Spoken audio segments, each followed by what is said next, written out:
September 19, 1944, 07 for 5 hours, Hill 265 outside Arracourt, Lorraine. Through the morning mist that clung to the French countryside, tanks of the 113th Panzer Brigade moved into position for what should have been a devastating ambush. 12 Panthers, each mounting the fearsome 75mm KWK-40 gun, watched 5 American Sherman tanks crossing open ground below, seemingly unaware of the trap awaiting them. The mathematics of tank warfare seemed predetermined. The Panther's long 75mm gun could destroy a Sherman at 2,000 meters. Its frontal armor, 80mm thick and angled at 55 for an effective thickness of 140mm, was impervious to the Sherman's 75mm gun, except at suicidally close range. The Sherman, with just 50mm of frontal armor, could be penetrated by the Panther at distances where return fire was futile, yet within 4 hours, 8 of those 12 Panthers would be burning wrecks.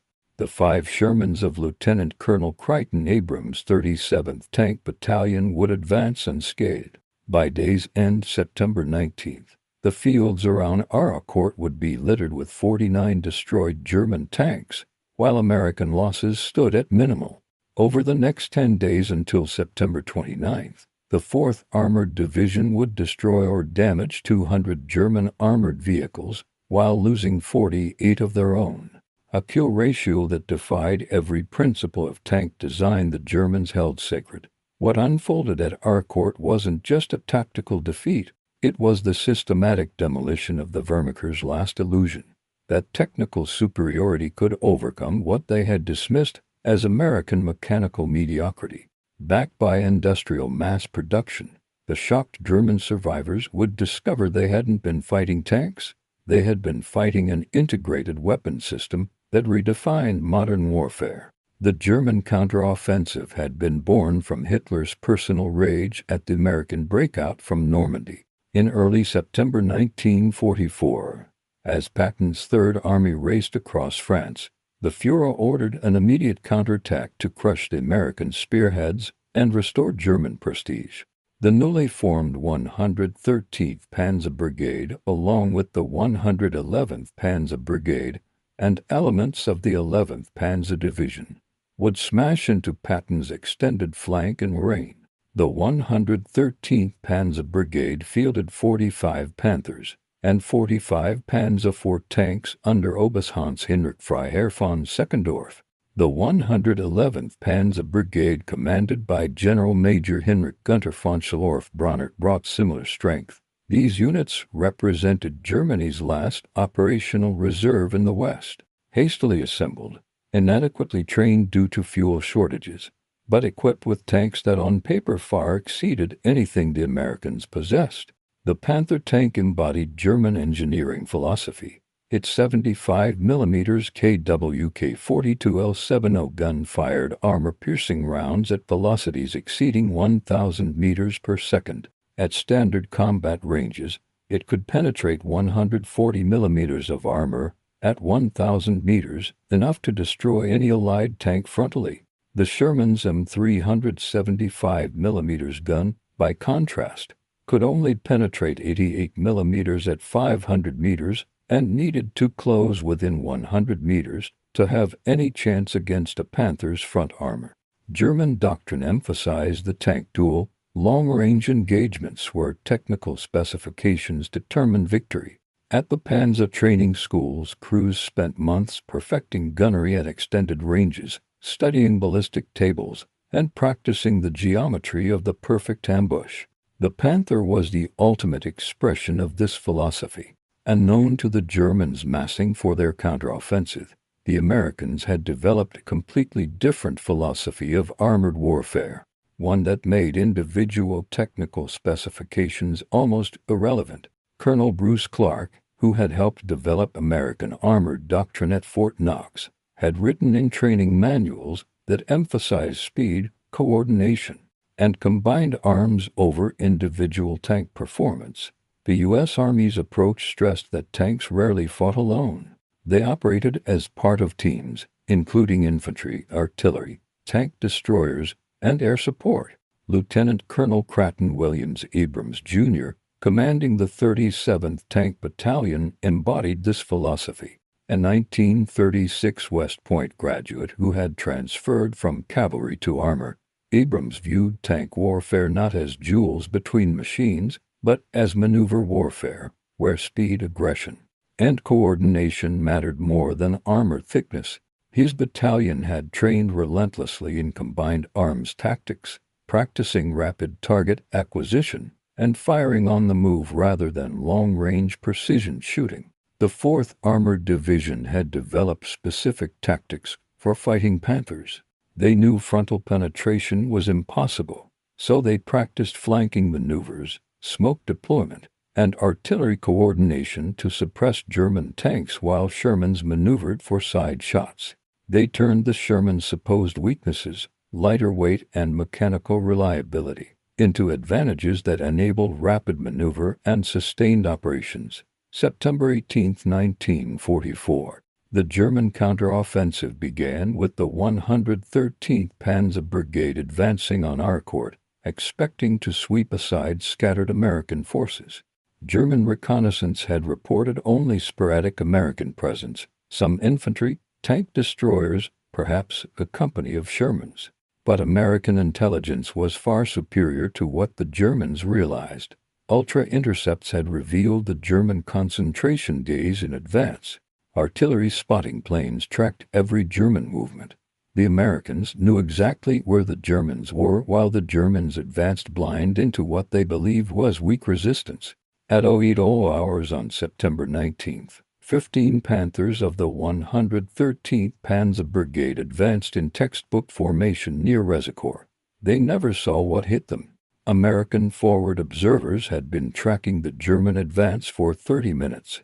As the Panthers crossed pre-registered grid coordinates, 12 batteries of American artillery, 144 guns, opened fire simultaneously.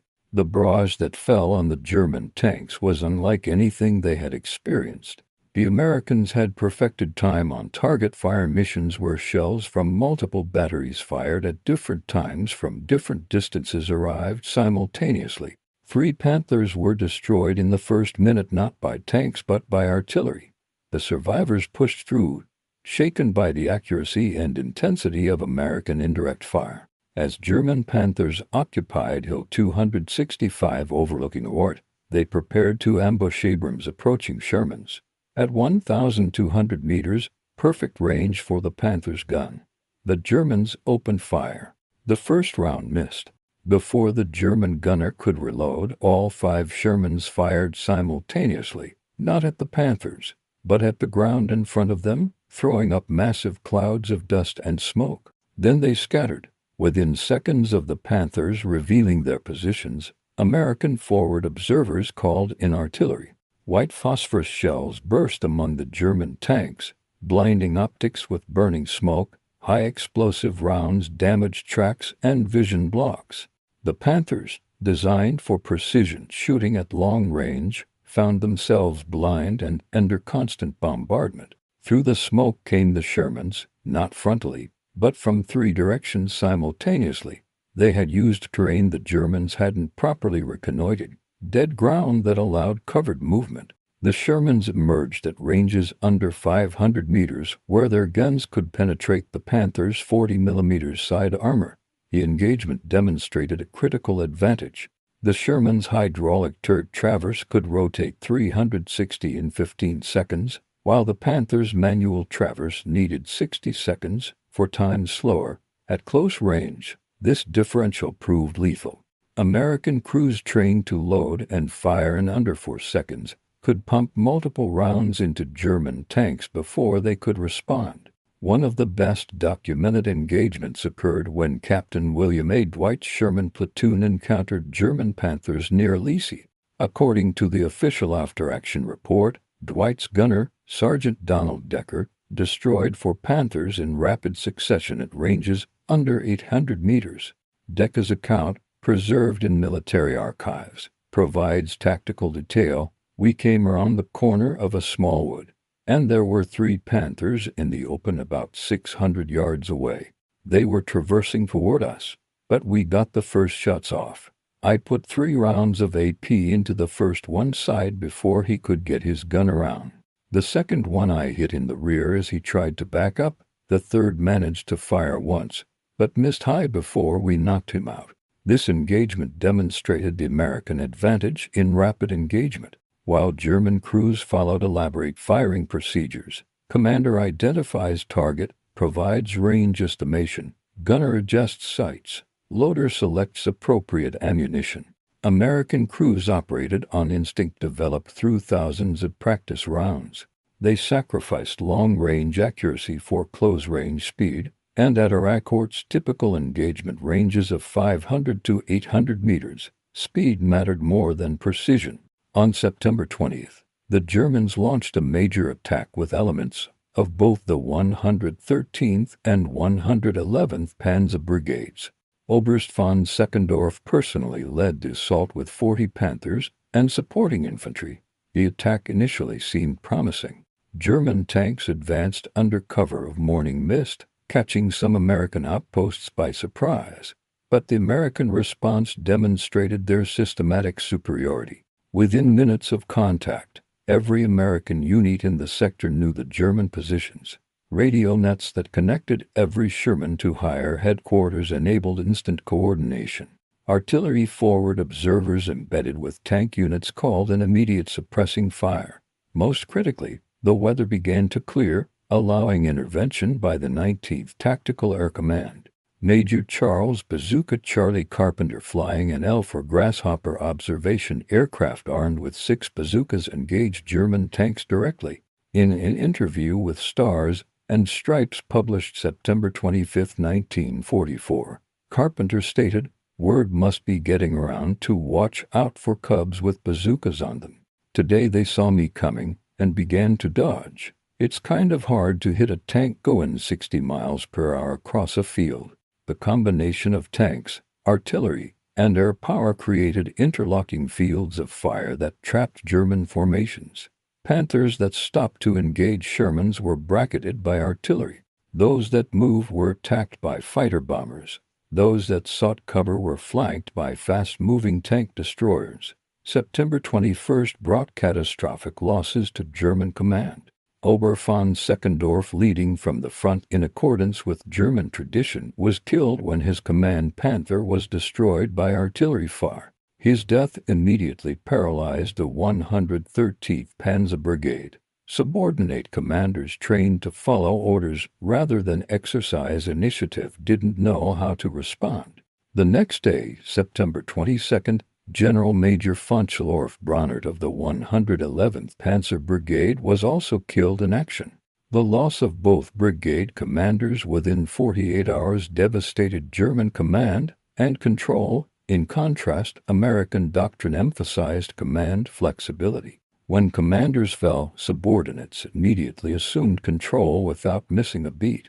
Captain James Leach, commanding Company B of the 37th Tank Battalion, demonstrated this flexibility during the September 22nd engagement at Jules. When his radio was knocked out by a near miss, his platoon leaders continued executing the plan independently. 7 of Leach's Shermans destroyed 17 German tanks while losing only 1, a feat that earned Leach the Distinguished Service Cross.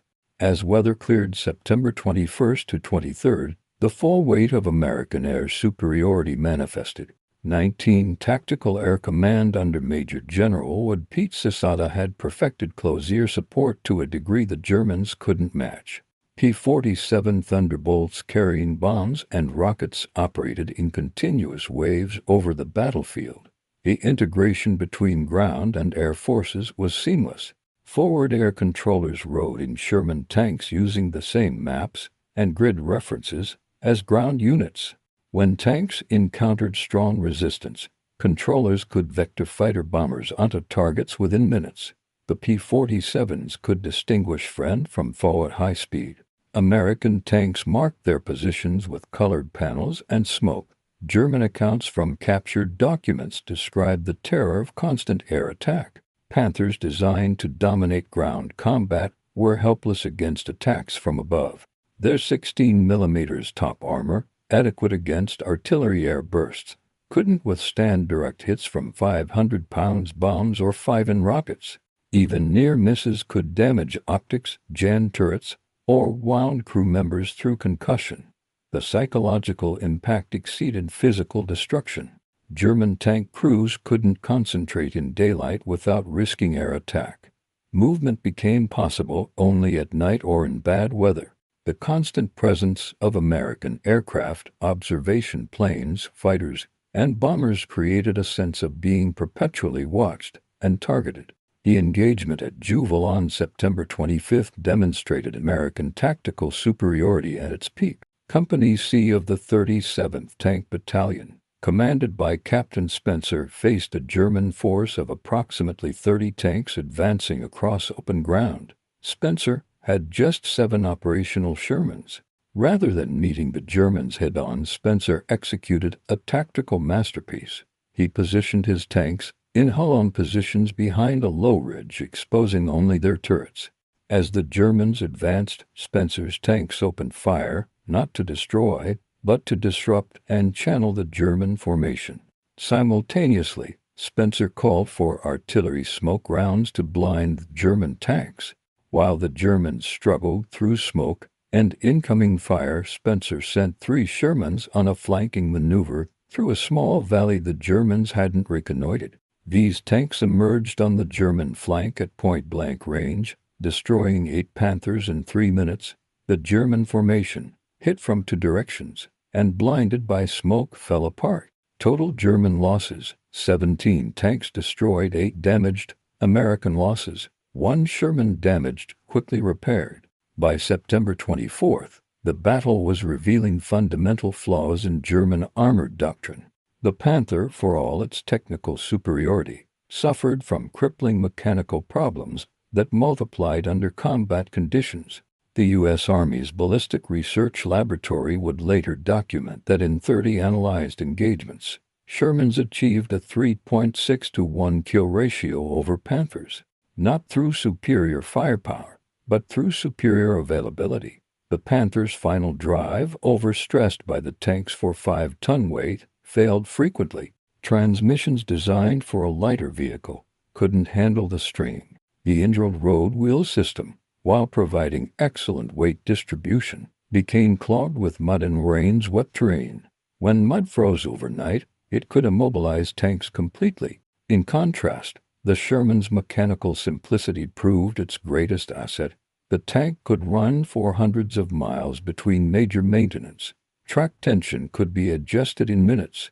Engines could be replaced in 4 hours. Transmissions designed with plenty of reserve strength for the Sherman's 33-ton weight rarely failed. When components did break, standardized parts meant quick replacement from readily available supplies. American maintenance units performed miracles that seemed impossible to the Germans. The 37th Tank Battalion's maintenance platoon, led by experienced NCOs trained at Fort Knox, kept 90% of Shermans operational throughout the battle. German units were fortunate to maintain 50% readiness. By September 26, more Panthers were disabled by mechanical failure than by enemy action. The Battle of Arracourt was ultimately decided by logistics.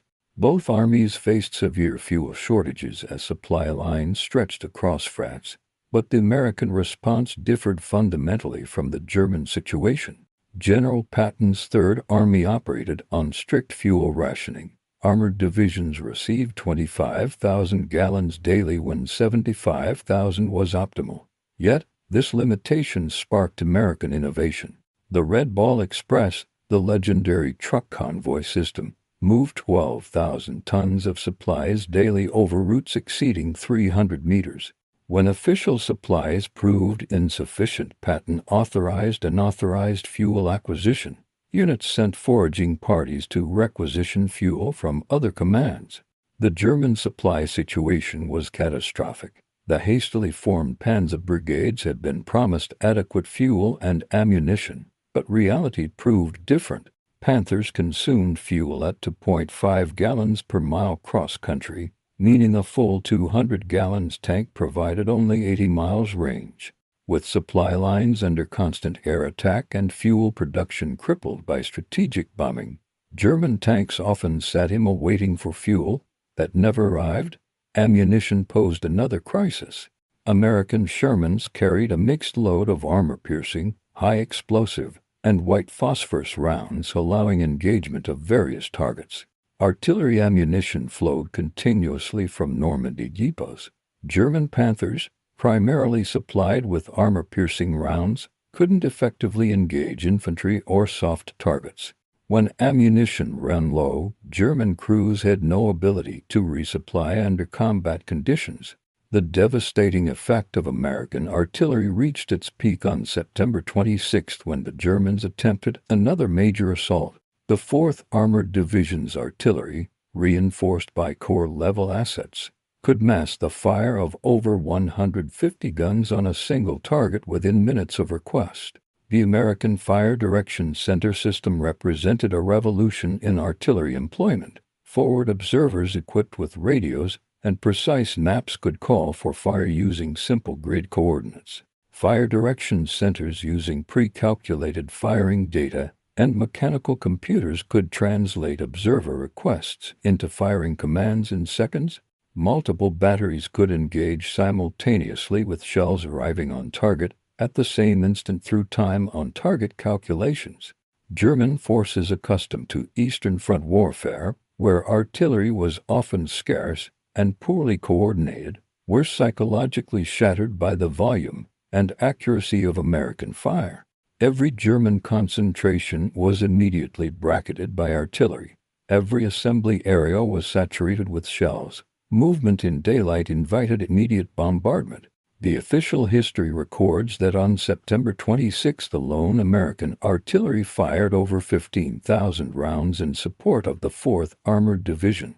German artillery, limited to a few dozen guns with minimal ammunition, could manage only sporadic counterfire that American sound-ranging equipment quickly located and suppressed. The Battle of Arracourt demonstrated the effectiveness of American tank destroyer doctrine. The 704th Tank Destroyer Battalion, equipped with M18 Hellcats mounting 76mm guns, operated according to the seek, strike, and destroy philosophy developed at Camp Hood, Texas. The M18 Hellcat represented opposite design philosophy from the Panther. Where the Panther emphasized armor and firepower, the M18 prioritized speed and mobility. With a top speed of 55 miles per hour, the fastest tracked vehicle of World War II and powerful 76mm gun, Hellcats could appear suddenly, engage targets, and disappear before return fire arrived. On September 27th, a platoon of M18s commanded by Lieutenant Edwin Leeper executed a textbook tank destroyer action. Concealed in a tree line, they allowed a column of German tanks to pass, then engaged from the rear where armor was thinnest. In 12 minutes, Leeper's platoon destroyed 5 Panthers and 3 Panzer V before relocating to avoid counterfire. Not one M18 was hit. The tank destroyers' contribution went beyond direct kills. Their presence forced German tanks to constantly watch their flanks and rear, slowing advances and disrupting formations. The speed of M18 meant they could respond to threats faster than German reserves could exploit breakthroughs. By the battle's end, the 704th Tank Destroyer Battalion claimed 39 confirmed kills against 4 M18s lost. The battle's climax came on September 29 when General Hasso von Manteuffel, one of Germany's most capable Panzer commanders, personally led the last major German assault. Manteuffel had arrived September 27 to assume command of the shattered brigades, bringing his considerable tactical expertise to bear. Manteuffel's attack began at 06:00 hours with the last operational Panthers, approximately 30 tanks, advancing in conjunction with infantry from the 11th Panzer Division. The assault demonstrated professional competence despite material disadvantage, using terrain effectively and maintaining good coordination between tanks and infantry.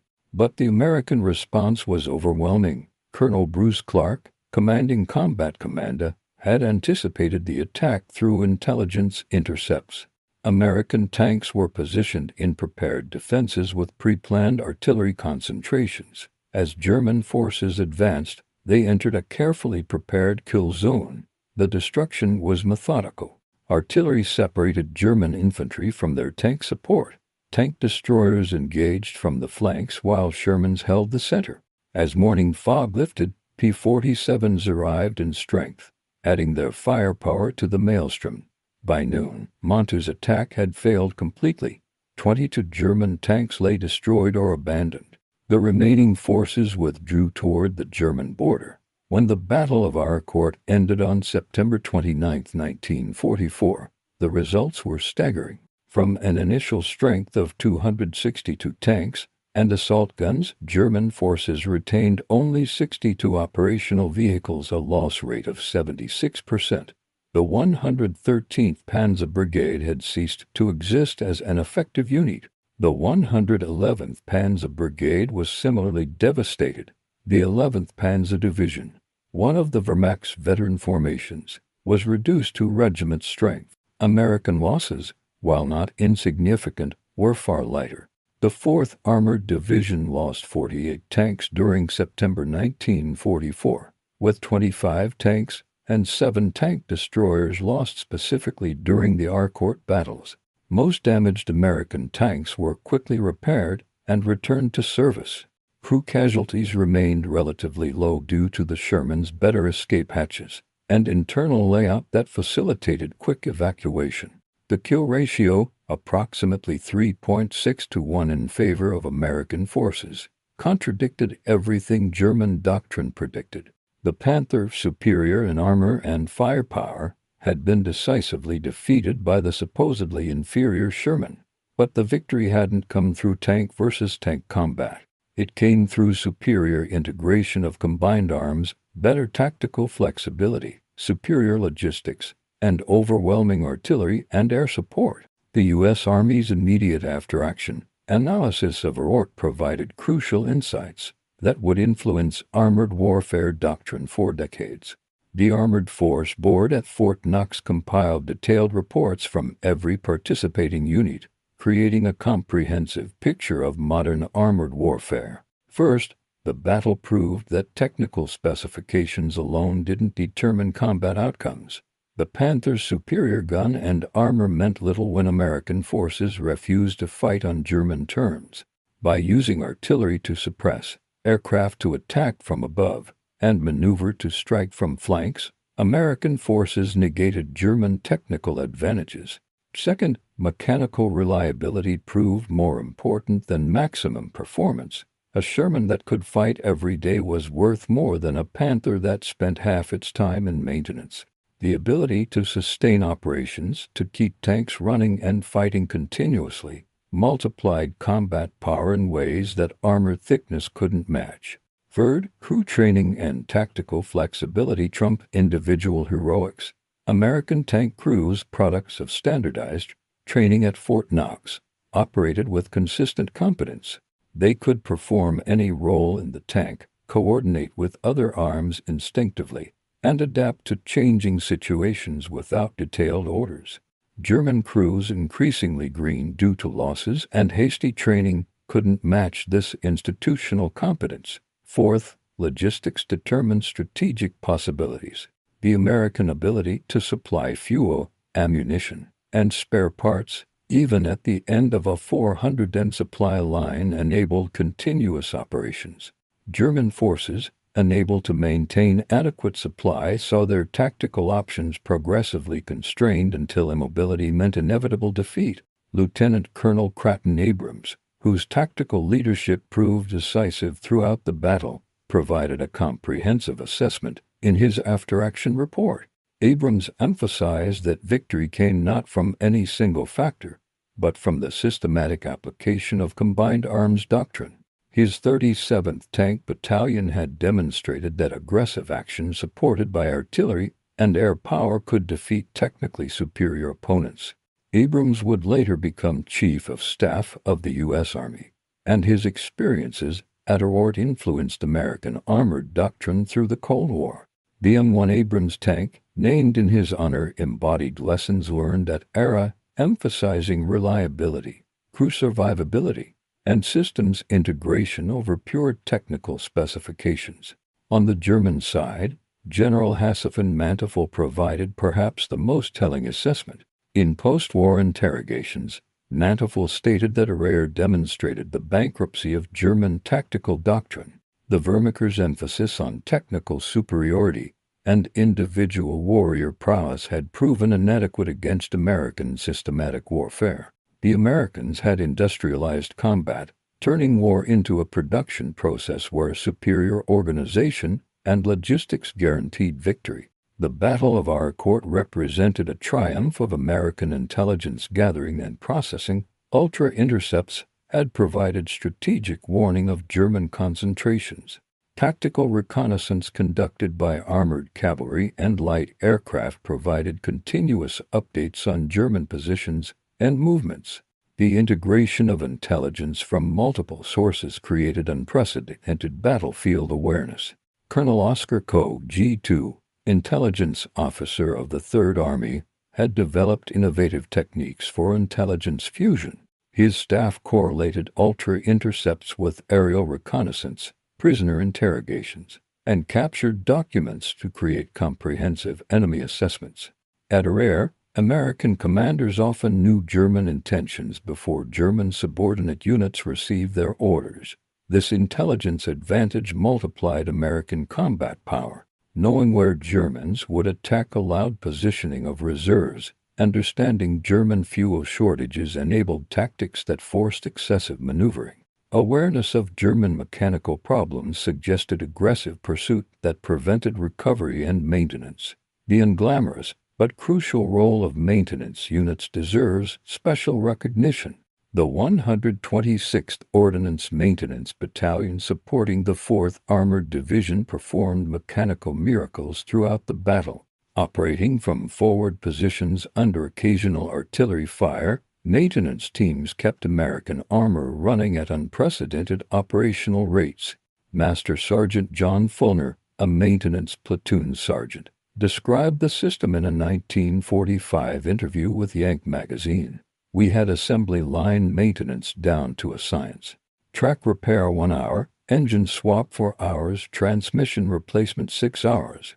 We had spare parts stockpiled at company, battalion, and division level. If something broke, we could fix it or replace it within a day. This maintenance capability meant damaged tanks quickly returned to action. A Sherman hit on Monday could be fighting again by Wednesday.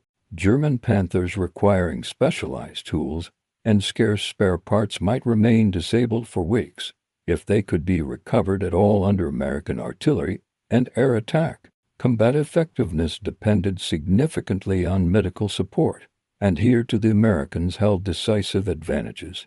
The 4th Armored Division's medical battalion could process casualties from collection to surgery within an hour, the golden hour that dramatically improved survival rates.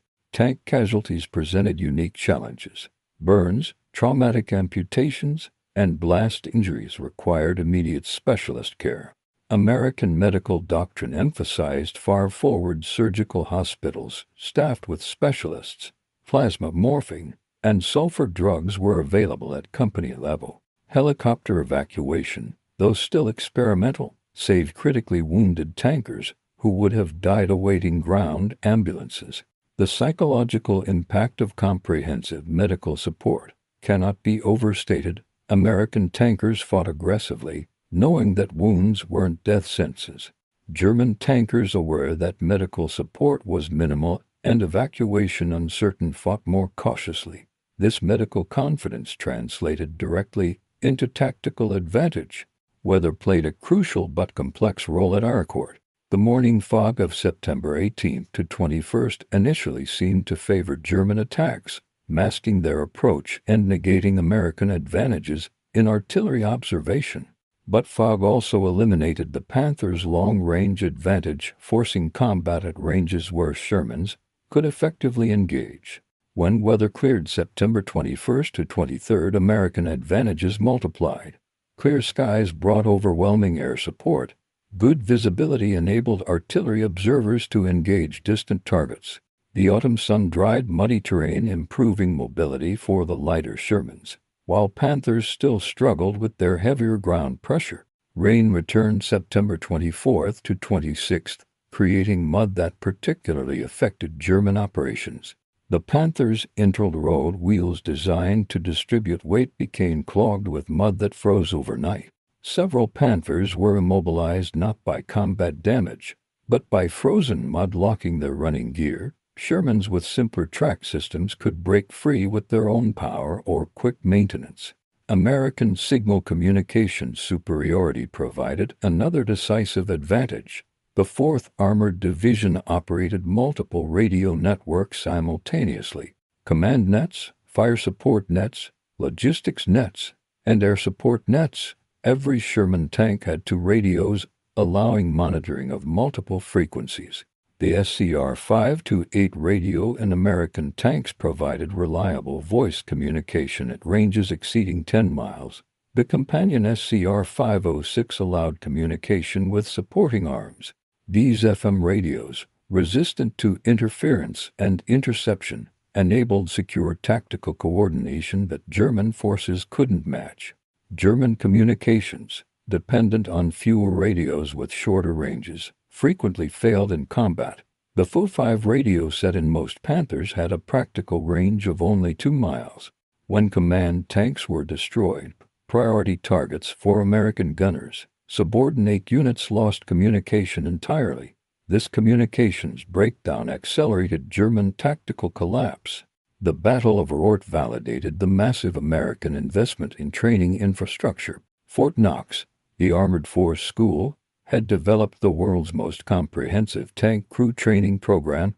Every American tanker at Arracourt had completed 17 weeks of basic and advanced individual training, 13 weeks of crew collective training, 8 weeks of unit combined arms training, live fire exercises with full ammunition allocations, maintenance training on every tank component. This training created standardized excellence. Any American tank crew could operate effectively with any other, knowing that procedures and tactics were consistent.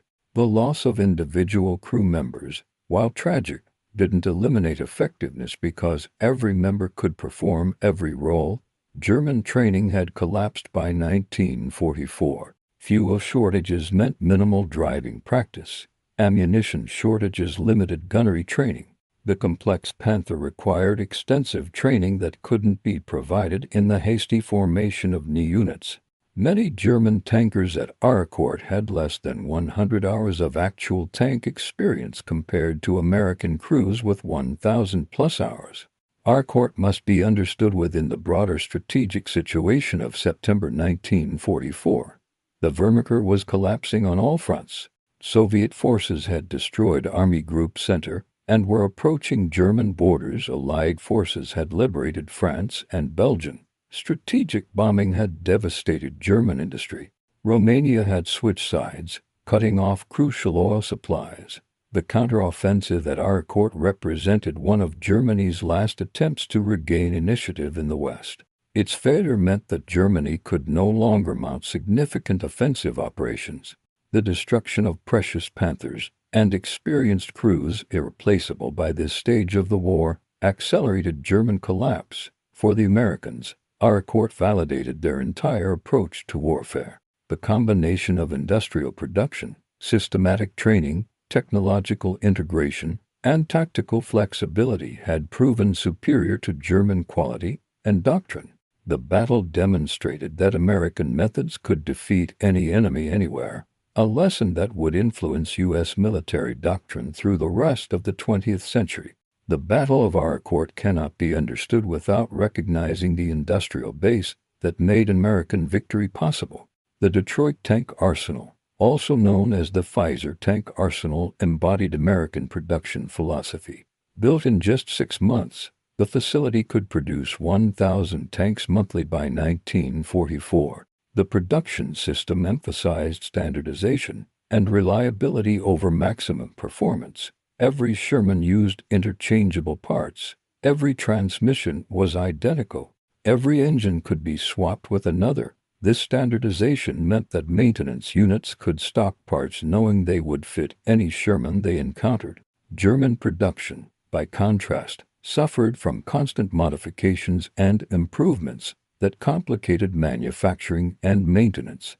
Panthers produced at different factories or different times might have incompatible parts. The pursuit of technical perfection created logistical nightmares that multiplied as Germany's industrial base crumbled under strategic bombing. By September 1944, American factories were producing 2,000 Shermans monthly versus German production of fewer than 400 Panthers. This 5-to-1 production ratio, combined with superior reliability that multiplied effective strength, created overwhelming numerical superiority at the tactical level. At Arracourt, local American superiority often exceeded 3-to-1 despite theoretical German concentration.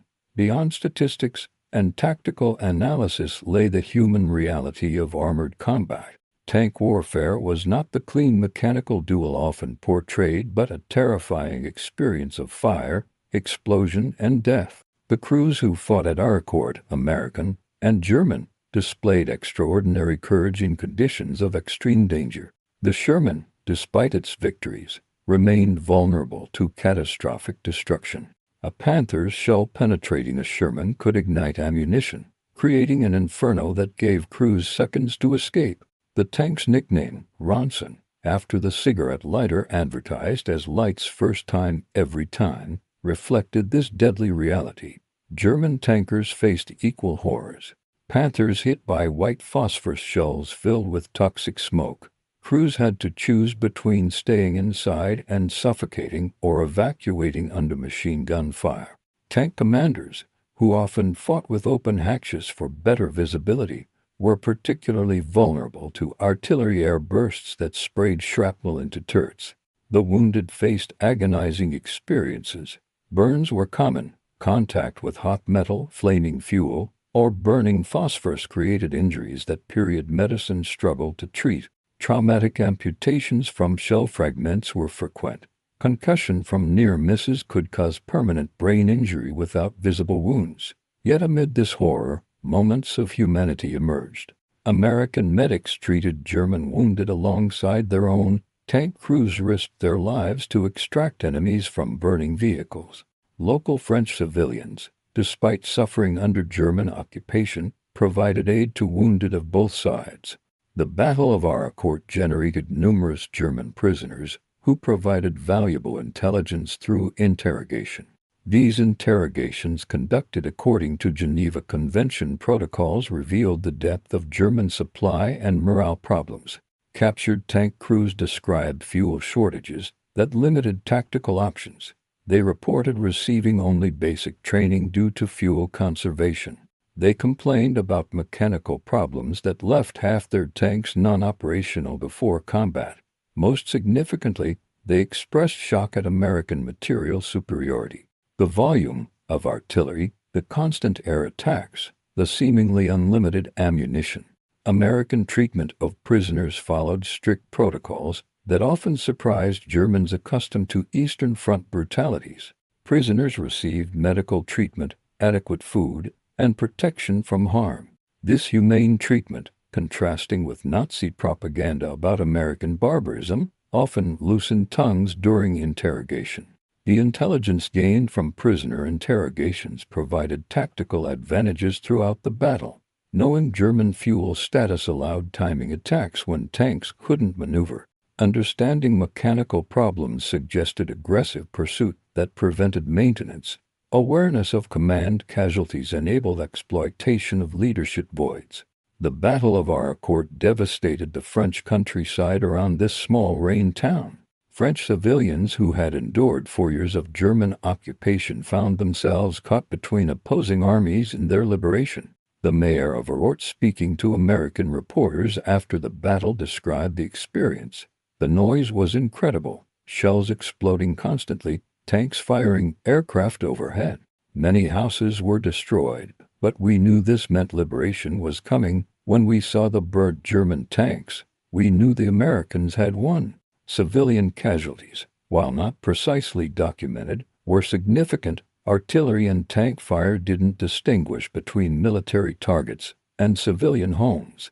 The town of Arracourt itself changed hands several times, each transition bringing destruction. Yet most civilians, when interviewed post-war, expressed gratitude for liberation despite the cost. French resistance members provided crucial intelligence to American forces. They reported German movements, identified supply dumps, and guided American units through local terrain. This civilian intelligence network, built over years of occupation, gave Americans advantages that map reconnaissance couldn't provide. The Battle of Arracourt's influence extended far beyond its immediate tactical success. The battle became required study at the U.S. Army's Command and General Staff College, where future officers analyzed its lessons. The integration of combined arms demonstrated at Arracourt became the template for American military operations. The battle influenced tank development philosophy. While the Soviets and Germans continued emphasizing heavier tanks with bigger guns, Americans focused on reliability, standardization, and systems integration. The In-26 Pershing and later In-48 Patton tanks prioritized these characteristics over pure technical specifications.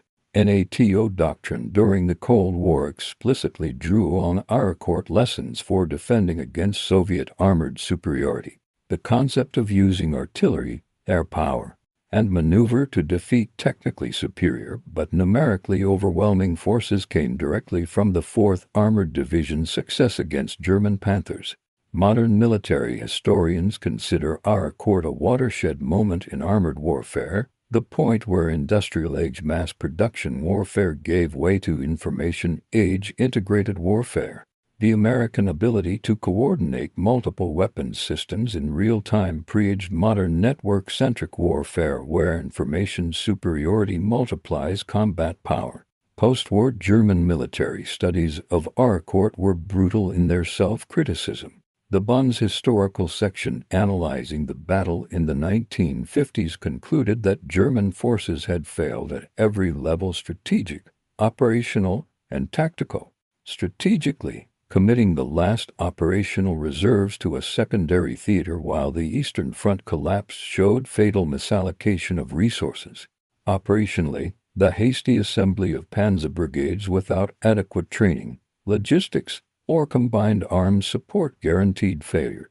Tactically, rigid adherence to long-range tank combat doctrine ignored battlefield realities that demanded flexibility. German veterans interviewed in the 1960s and 1970s consistently emphasized their shock at American capabilities. They had expected to face an army reliant on material superiority, but tactically inferior. Instead, they encountered forces that excelled in every aspect of modern warfare: tactics, technology, logistics, and leadership. Over decades, the Battle of Arracourt has acquired mythic dimensions that sometimes obscure historical reality. The image of 5 Shermans defeating dozens of Panthers, while based on specific engagements, shouldn't obscure the broader truth that American victory came through systematic superiority rather than individual heroics. The Sherman tank, often disparaged in popular history, proved at Arracourt that wars are won by weapon systems, not individual weapons.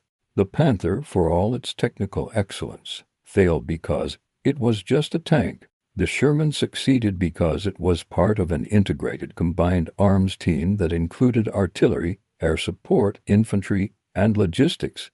The battle demonstrated that military effectiveness comes from the synthesis of multiple factors: training, doctrine, logistics, technology, and leadership. No single element, no matter how superior, can overcome systematic disadvantage in all other areas. This lesson remains relevant as modern militaries balance technological advancement with systemic capability. The Battle of Arracourt from September 18 to 29, 1944 stands as more than a tactical victory. It represented the validation of American military philosophy developed between the world wars. The idea that industrial democracy's strengths could be translated into military superiority through systematic application of combined arms warfare. German forces arrived at Arracourt confident in their technical superiority and tactical doctrine. The Panther tank with its powerful gun and thick armor seemed to guarantee success against the lighter Sherman. German crews, inheritors of Prussian military tradition, believed their warriors' skills would overcome American material abundance. They discovered instead that modern warfare had evolved beyond their understanding. The Americans weren't fighting tank duels. They were conducting integrated operations where tanks were merely one component. Artillery, air power, intelligence, logistics, and communications combined to create overwhelming superiority that no amount of armor thickness could overcome. The shocked German survivors carried back a truth that no propaganda could counter.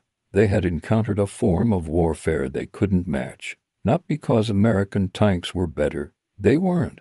Not because American soldiers were braver, courage was universal, but because the Americans had created a system of warfare that turned every advantage into multiplied combat power. Lieutenant Colonel Abrams and his 37th Tank Battalion had demonstrated that victory in modern warfare came not from individual superiority, but from systematic integration.